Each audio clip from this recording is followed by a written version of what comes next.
And try. And now he will try. For all you documentary kids out Yeah. there. We're not kids anymore.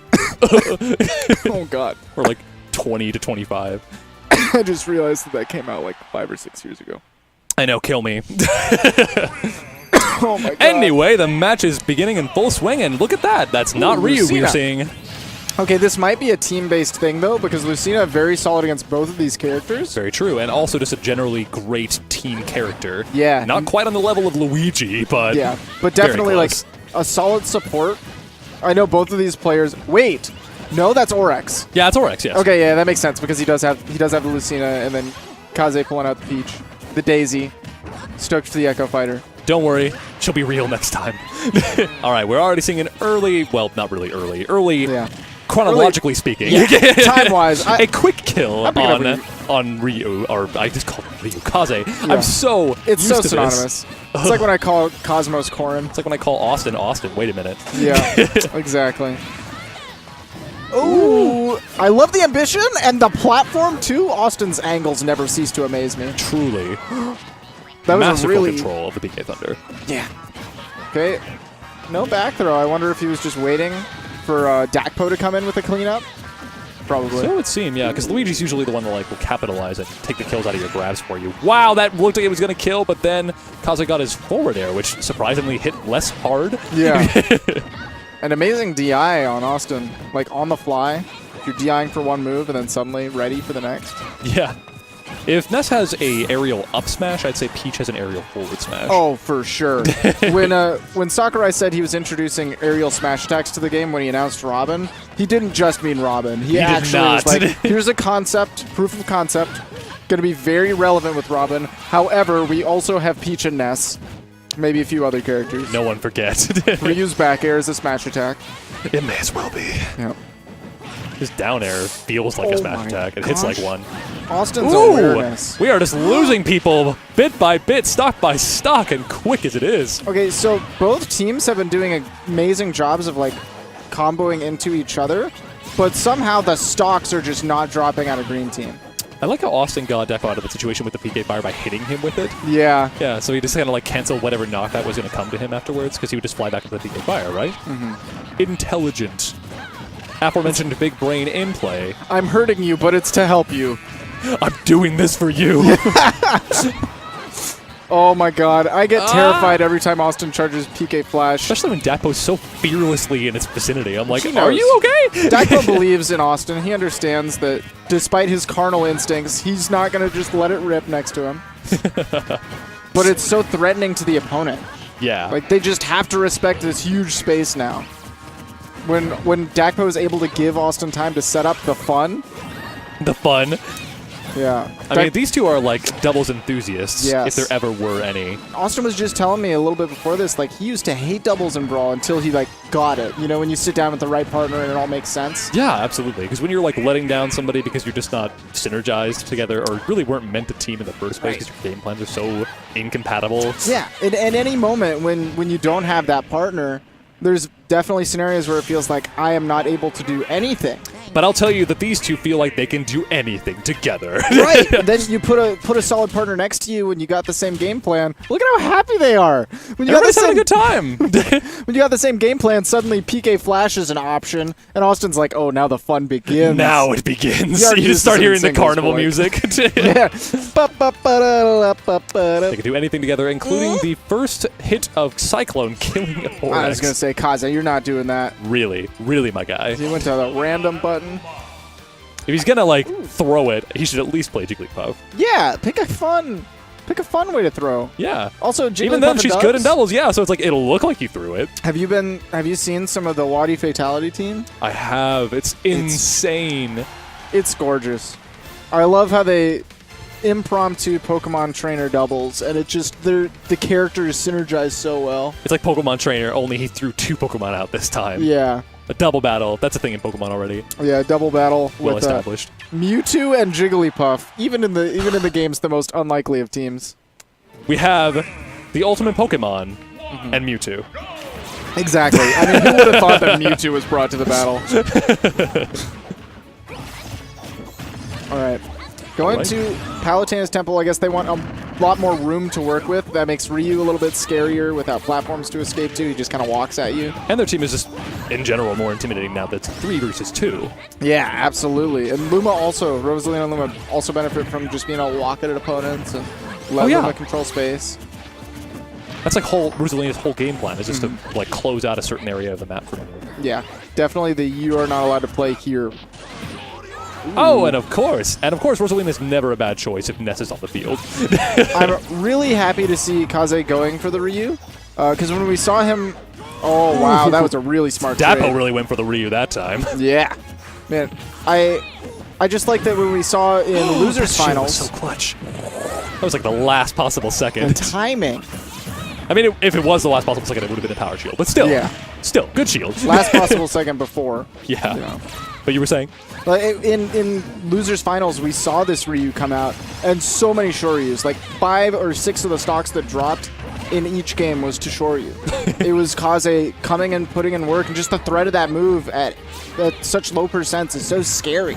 Shoryuken just feels like it packs the same power and concept of timing as Luigi's Shoryuken, only it's just infinitely better in every way. Yeah, no, not nearly the same amount of risk, not nearly the same amount of setup required. You just do it, and you get invincibility for it. And also there is more setups into it, even if you don't need them as much. Yeah. And now, look, this team change has been incredibly helpful. A solid 4 stocks to 2. Now Ryu can drop at any moment, and then we get this weird limbo of 3 stocks to 2, but it can become a 2v1 the other way. Exactly, yeah. Like when the percents don't reflect the same as the stocks do. You're like, they're in the lead, technically. Yeah, I mean, right now, this is a little bit scary for blue team, but they have such a they built up such a solid percent with that lead, and Kaze was doing such a good job of walling away from Orex, so his stock is still very fresh. That it's very solid looking for blue team right now. Now Dakpo alone at a lonely 72%. Ooh! Took the jump out. Yeah, that was... Tried to jump over and maybe fare his way down. We'll call that Ryu's flush. He flushes with his toes. Yeah, he's just like, all it's right. Like leans up, like you're using a public toilet. Like you reach up with your foot and you kind of flush it that way. Yeah, that's the real combo. That's how you know your mother raised you right. She's like, look, if it's not the toilet in my house, I don't know what's been on that... we know one thing that's been on that toilet, and that one thing is not good. No. You better arch that leg up. Boy, I hope you're nimble. You're going to learn how to touch your toes today. For once, you lift the leg after you're done. Yes. Reverse dog. But all right, we're going to see a changing game plan more than likely, because that match was horrific. Yeah. I think with Ryu on the screen, Diddy might be coming out with the Dak 2. Ooh, that would be a good point. Yeah. Or Cloud. No, Wait, Cloud's banned. Cloud's banned, don't forget. Dakpo with a smile saying, I know those commentators just messed up. Yeah. It's like, I was doing this. We're tripping. That's when Kaze went to random, that was Cloud's, or that was you're right. That was Dakpo's version of, I gotta Is mess it just with a him. loser's volley at that point? Yeah. Whenever I'm watching teams as good as these two playing, I can't tell if I'm watching Smash or Pong. Right? That is absolutely what it feels like. And I think one of the biggest things that I really liked about Blue Team is not only they're good at the bouncing back and forth, but they're finishing their plates too. Because in losers finals we saw a lot of back and forth between both teams, but the Critter and Murr were not able to get the finishing blows, whereas Kaze was in with the Shoryus whenever it mattered. Every comment on commentary was just nice damage. Yeah, nice damage. Not nice kill. Exactly. Okay, up back throw, not going to kill, and partner comes in with a save. Okay. I feel like it could work against you in that case, because if you have that much rage build and your teammate's there to protect you from any punishes, oh my god, that was brilliant. That's like Ryu's not so hidden weakness is his edge guards. Like the Tatsumaki gives him a great option and a good mix-up, because if you cover one, he'll just pick the other one. If you ever force him to recover high because you send him far enough, but he has to Tatsu, that's when you can take advantage. Oh, absolutely. Covering low, scary to challenge. Covering high, you can do it. You have a lot to worry about. Stage spikes, the raw knockback. The awareness was amazing. And Ness dropping 2, that's going to bring advantage to Blue Team. 2 quick stocks, but now they have to deal with an invincible duo. Yeah, I didn't like that. I didn't like that 2 seconds. Yeah. That's the scariest thing in the world. They will come down in unison. Like, Dakpo waited for Awestin. He's all, let's do this. I'm terrified of Awestin and Dakpo against me if I have invincibility. When both of them have it, not a good day. They took solid advantage of it, putting on really good damage on the blue team. They could easily turn the stocks back in their favor. Yeah, we're talking about that one stock ahead situation, but the percent's not reflecting the same story. Exactly. Things could turn around so quickly. Ooh, in the back throw, and so it does. But now, if Kaze holds on to this stock and they can manage to close out another one, the lead would be a little more secure. Invincible Orex comes down and makes the edge guard not quite as potent, though. Got to back up and let Kaze live his life. I know that Ness would die to a short game right now, but Ryu would die to a back throw just as easily. Yeah. No rage now and on battlefield. He's got a little bit more life to live. Ooh, and they are clinging to it. Definitely. I like how they mix up who's going in front. It's not just a scenario of Dakpo's holding center and he's going to throw out those fares and Austin's backup. They are constantly swinging at you from different angles and making it difficult to tell who's going in what moments. Yeah, they're just kind of reacting to each other. That's why neutral in doubles is very, very different from in singles. Oh my god. Really? Yeah, that up throw has an incredible hitbox. What? Yeah, that move can, if I'm not mistaken, break full shields. If you get, it's a double hit move. If you get both hits, it's insane. A throw? Yes. A throw? Yes. That's incredible. Just when I thought he had enough. Right? In doubles, Ryu becomes a monster. Back throw, though, not having the same hitbox, does not do him as many favors. Ooh, boy, that's a scary situation. You never want to be off stage with Austin up on the field. Dakpo's sitting at a very high percent, so again, we see one stock ahead for green team, but it could easily be a lead evaporated. Especially, okay, yeah, he's gone to friendly fire, even if I'm not mistaken. All right, we're looking neck and neck. But we are rubbernecking each other right now. Both players, I mean, the situation is percents are similar, but death percents are not. Right now, Austin could absolutely die, but Ryu needs a little bit more work on that. Exactly. People always talk about like having a lead or being behind, and I'm like, okay, if the clock is over 4 minutes and one of them is much heavier than the other, then you need to reconsider. Yeah, a lead is not so simple as what is percent number versus number. You have to consider, a little miscommunication. Yeah, you have to consider each character's win condition. Bowser at 100, Jigglypuff at 40. Yeah, Bowser's winning. Bowser is winning. I've been in this situation too many times. Oh, God. I'm like, I'm at death percent. I was at death percent 10% ago. Yeah.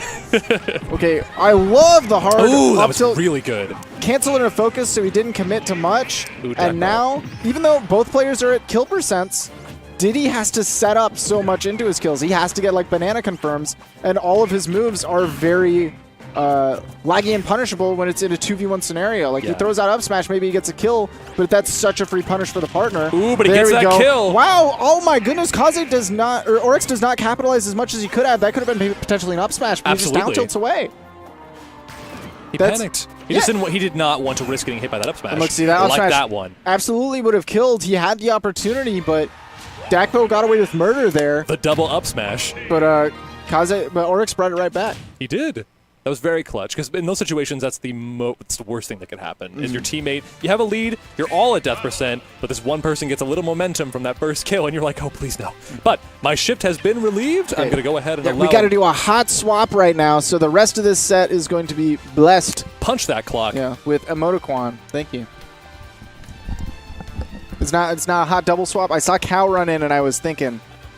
and then Cow just walked away, and I was like, okay, I guess I'm staying. Yeah, kind of a fake out there. Yeah. I got juked. I really was not ready for that mix-up. Yeah. Oops, I'm glad that these players have been taking so much time to think about this for this swap to be so seamless. Yeah. Good thing, yeah, they're really thinking about this set to game one. Have you been able to catch most of it? I did catch some of it. Okay. There's been a couple of characters swapping back and forth, so there's a lot of character counter picks going on. Yeah, I can imagine, because by the time we saw Orex on the Rosa and Dakpo on the Diddy, you know that there's been at least a couple switches. Yeah. Looks like they're changing, or they're staying with what they worked with last game, going back to the same stage as well. It was really close, so it was. I can imagine why they'd want to do this. Yeah, they had to do the restriking. It was set 2 now. Yeah. Orex and Kaze. I keep forgetting. Yeah, doubles is best 2 out of 3. Yeah, so Orex and Kaze taking it 2-1 really closely. Oh, yeah, that last game could have gone either way. Oh, that's a punish. Yeah. I'm amazed that Kaze didn't quite get the pickup, but that's a really hard thing to just be able to pick up on. Especially from the ledge, you're trying to get up off. Yeah. Oh, my God, there's a bit of a blender in there, but they're both escaping. And it looked like Kaze read Dakpo's roll out of the focus situation, but Diddy's roll's too good. Ooh, yeah. Great coverage with your partner. Ooh, they both are doing so. Anytime they have one of them off stage, they cover all the options. Yeah, they both go. Oh no, the reversal! Oh, and he misses the angle. I think he thought that he was turned around, so he had to do the hold back to go straight up situation. Instead, went straight out. Yeah, it's unfortunate. But yeah, both teams are just like ruthless edge guards out here. Ooh, and that's a SD from Dakpo. Unfortunate. Wow, stock's almost even, but Kaze holding on to his. That's been a theme. Ryu doesn't want to die. He's a big boy. Oh yeah, I can imagine. He ate his breakfast. Truly, is weighed down. He had a really big breakfast. That was a really gutsy grab coming out of Awestin. After Ryu back airs your shield, I'm terrified. Oh yeah. Especially at his percents. Yeah, right now they're just trying to get something started. Okay, Awestin drops his stock now. 4 stocks to 3. Rosa is didn't eat breakfast, and it's gonna. No, absolutely not. She is very thin. The catch, but that shouldn't be it. No, nice DI. She is, as the kids say, so skinny. All right, scoops Awestin into that down tilt up air up smash, but it still works out for them. Yeah, right now, again, Kaze with the highest percent, but he's just been holding on to these stocks. Awestin was trying to combo Orex. He succeeded there, but previously, I'm sorry, he was trying to combo Kaze, but it looked like Orex's Luma was there to play. He was playing against Ryu and Luma. Yeah, truly, the secret third doubles partner. Yeah. Ooh, just going for that Shoryu out of the situation. Shoryu is so much safer in doubles when you have your partner there, and so much more situations where your opponent doesn't want to commit to a hard punish. Yeah, because like, especially on Battlefield, you only land on this platform, and you have such a short window to punish. Got to catch him before he hits the ground, in most cases. Right now, they really need to take a stock off of Red Team. Honestly, if they get rid of Awestin, it's going to put them in an awkward situation. Yeah, here we go with Dakpo at really high percents, but... Dakpo drops now. Oh, it's just... All right, now it's a 1v1. Now, if it was Rosa, I would be a little bit more confident in Blue Team's ability to bring it back. But, I mean, Ryu of all characters, absolutely, he doesn't need as much percent to bring back for this. Definitely. We just won't see edge guarding as such a potency, so he's got to work for this percent first. Definitely, yeah. It's definitely interesting. When it becomes a 1v1 situation, you have to really adapt. Because 2v2, you have the chaos going on. You can be more wild. That was a really nice conversion. Nice, yeah. The thing about the 1v1 when it comes at the end of a doubles set is your adaptations in doubles are so not very one-person specific. Oh, yeah. It's a totally different game, so trying to read somebody based on what they were doing in a completely different scenario when there was another person to back them up, it's very difficult. You just have to fall back on your knowledge of when you played them last in singles and maybe hope that their habits are still the same, focus on the character and such. But at the end, there was too much of a head start for Ness. Yeah, definitely. But here we go. All right, so Dakpo and Awestin going up in this set too. Going up game 1 game away from taking it all after Orex and Kaze fought so hard. Going to FD? They did go to FD in set 1. That was their counter pick when they swapped to these characters to take big advantage of just like how scary it is to have these characters walk up against you, control the space. Like landing is going to be way harder. Oh yeah, and then Shoryu becomes a bigger threat now. It's not quite so safe as on Battlefield where you can throw it out and land, but goodness, if somebody has to land on you, you're scary. The opening gambit with the yes. flat. That's interesting. Awestin got away with some of that in set 1. They were really going for something big. Did he down air off the down throw? All right, right now, though, Green Team taking a lot of damage. They're trying to dish it back, though. Actually, I think the percents are almost tied if you add, if you add them up. Not quite. If you consider character weights as a factor, maybe. All right, Okay. Awestin going for something out there, hoping for maybe a drift in and an air dodge. Two things I think are just incredible about Green Team is A, Austin's PK Thunder control, even in doubles when there's 4 bodies and one you cannot hit, is amazing, but also Dakpo's faith in his partner and not like getting scared in his own movement when when Austin's got the Thunder flying is impressive. I would be paralyzed by my own partner's movements. Like, ooh, the down air not going to take it. I'm surprised. Oh, wow. But he has monkey flip back. Oh, yeah, there we go. Yeah, making it back safely. All right, nice back air out here. Wow, but still living. Oh, yeah, somebody didn't drop down with the I think just Dakpo being there was enough to scare him out, you know? Yeah, you drop down with that, and then Dakpo gets a punish on you. Is it worth? Yeah. You always got to ask. Okay, committing to ledge trapping in doubles is a lot scarier when you have an invincible opponent running down. Yeah, you have less time to really get anything done. Even when Rhea's not invincible, I don't want to start charging down smash, you know? Oh, yeah. Okay, down throw. I'd really like the interrupts. I've noticed especially blue team has been, anytime they see someone in the throw animation, they're ready with a to just interrupt it. Even if they hit their partner, it's better than getting the... Oh, that was so big. Yeah. I mean, especially in S down throw, because it takes so long, you can easily interrupt it. Maybe forward throw a little bit quicker might give them more opportunities. Yeah, but don't want to lose that combo potential. Right. The angle is always important. Sends it a low where it's hard for Diddy to set up as well to knock back. Okay. Boom out here. And right now, Dakpo just sort of knocking around Orex with this fair. Orex is like, I am done with Dakpo. Kaze, please, we're going to do a partner switch. I need out of here. That was really sick movement from Kaze to avoid all that. I'm blown away. That could have been another big advantage for Green Team, but still pressing the little advantage that they have. One stock, but ooh. Yeah, missing the down tilt up smash, and it's gonna be curtains thanks to. Both stocks dropped though, and now still 3 stock to 2 with Orex Orex on a first one. Kaze sitting at a very high percent. Oh yeah, they're gonna need to. Yeah, this edge guard not quite. I like that Awestin threw the PK Thunder out there just in case Dakpo didn't have the distance. Yeah, he was ready to save. With him, gets hit upward. Yeah, I love they both sort of throwing out projectiles. Dakpo's throwing out his own body with monkey flip. Awestin getting a lot of friendly fire right now, though. A little bit of miscommunication on what the game plan is. Speaking of friendly, I actually don't know if it's the back air or. All right. Speaking of, it was the back air. But yeah, it was the back air. Yeah, Kaze just went flying. I don't know if it was Luma down air or Ness back air that just sent him and he was gone. At the end.